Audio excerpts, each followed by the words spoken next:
How do you search for what has never been lost? How do you seek something that is not in the future, that's not in a different time frame? How do you remember something that has never been forgotten? How do you enter a room you've never left? Well, the paradoxical answer to these questions is it's both ridiculously simple and also rather challenging.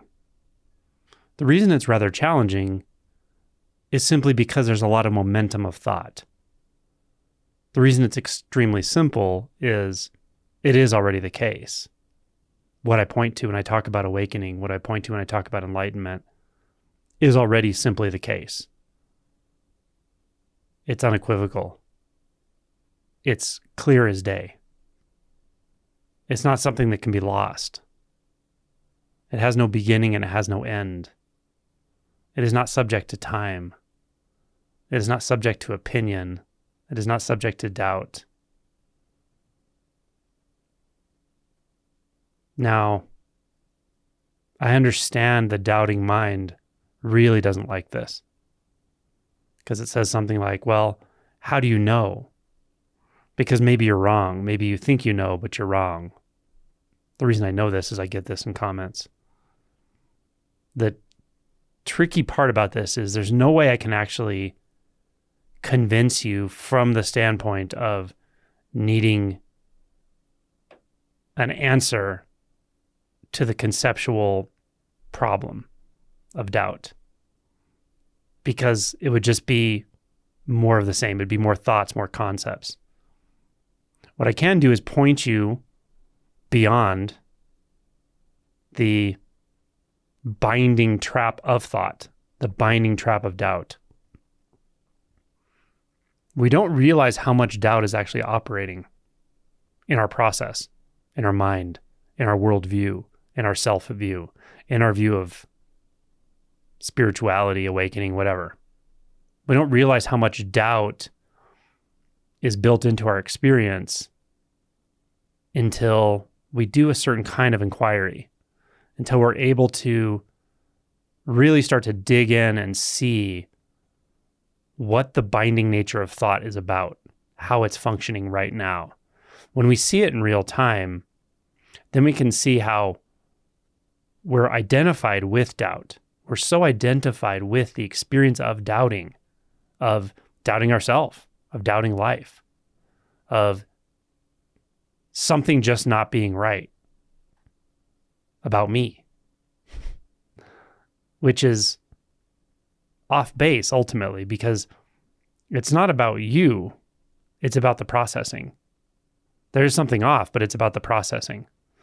And when we start to really confront that directly, when we really start to look into what it is that even makes it appear as if there's some fundamental problem to solve, that there's something fundamentally wrong with me, then we can start to see that, oh my gosh, all of this feeling of being cast out, the FOMO, the feeling of missing something, missing out, always struggling to catch up, always struggling to stay relevant, whatever it is, whatever we struggle with, all of it is just a bunch of thoughts, just a collection of thoughts. What makes it feel like doubt is actually the identification with it, that there's something lacking in me. Now, a lot of times what happens is we get really clever. We have a very clever mind, and we overlook the fact that we're actually experiencing a lot of doubt. And what we do with our clever mind is we convince ourselves of a kind of confidence about knowledge. And that confidence about knowledge actually makes us overlook the doubt. It makes us forget the doubt because it's uncomfortable to feel the doubt directly. So then we're really in a kind of, we hear a lot about simulations, right? Is everything a simulation? Well, this is the simulation. The simulation is your own simulation. But what you're doing is you're simulating confidence in your own worldview. So you've got to take that backward step first into the realization that you don't feel as confident as you think you do about the worldview, about your knowledge, about all your beliefs. And that's good. It's a good thing, because beliefs are ephemeral. They're thoughts. They really come and go. But to the degree that we identify with them, they feel very solid, very sticky, right?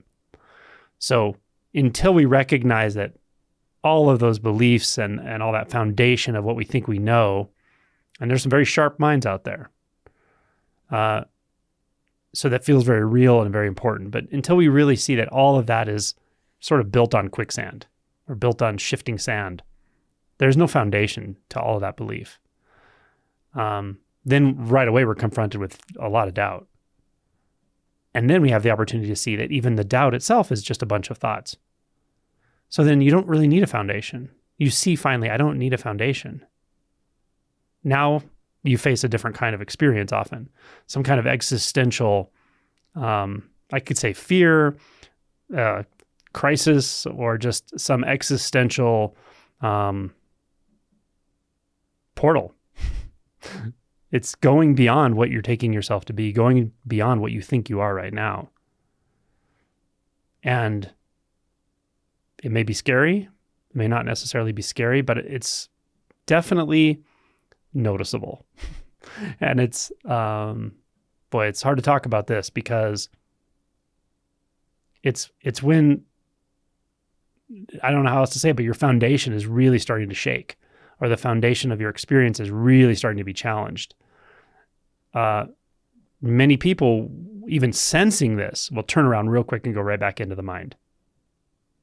Eshwar has a nice thing he says: when you start to confront the unknown, or let's say you just find yourself in the unknown, you have two choices. You can keep going, or you can turn around back to the known. And most people, at least for now, will often just turn back to the known. Be like, oh, that's too scary. That's too, I don't know what that is. Who would I be? Who would I be if my foundation of reality crumbled? Well, why don't you find out? If you've come this far, then I'm going to encourage you to take that step into, who knows, into a mystery, into something I can't describe for you. But you can feel it. And you can feel that some part of you knows where to go, knows how to go here. It does know how to go here. But you have to be willing to first question all that confidence in concepts and beliefs and ideas, and then start to see like, oh my gosh, all of that is all based on doubt. And the doubt itself is just a shifting foundation, just a bunch of thoughts. So what if none of that's true? The conceptual confidence, the doubt underlying all that conceptual confidence. Yeah. So when you traverse that, then you'll understand what I mean when I say it's not subject to doubt. It's just not. It's not in the realm of true and false in the way your mind wants it to be. It's way more real than that. Way more real, way more primary, way more obvious, way more natural than all of that. And that's kind of the landmark of awakening. When someone has realized that, it's so obvious. I got a message from someone last night. Very deep awakening, very deep realization, actually, beyond this first awakening. But the clarity is so obvious. It's so obvious that what they've realized, and even saying it that way is a little off, because it's not like they realize some knowledge. It's not like that. But the realization itself is so clear that I can tell in a few words. Like, it's so obvious and I can feel it. It's just profound clarity. And it's natural. It's real. Real beyond real and unreal. That's what I'm always pointing to. That's how you collapse the problem of how do you enter a room you've never left. That's how you collapse the problem of how do I find something that I'm seeking but not seeking in time? How do I inquire but don't expect a result in the future? Like, all of these things seem so paradoxical to the mind, but they're not paradoxical at all to reality. It's completely obvious. Inquiry doesn't require time. It doesn't even require an inquirer. It doesn't require anything. There's just this fundamental orientation to truth. And that truth has to be beyond thought, or has to be free of conceptual binding. Orient to that right now. And it only happens right now. Only happens right now. orient to that right now. Be willing to unbind from all identity right now.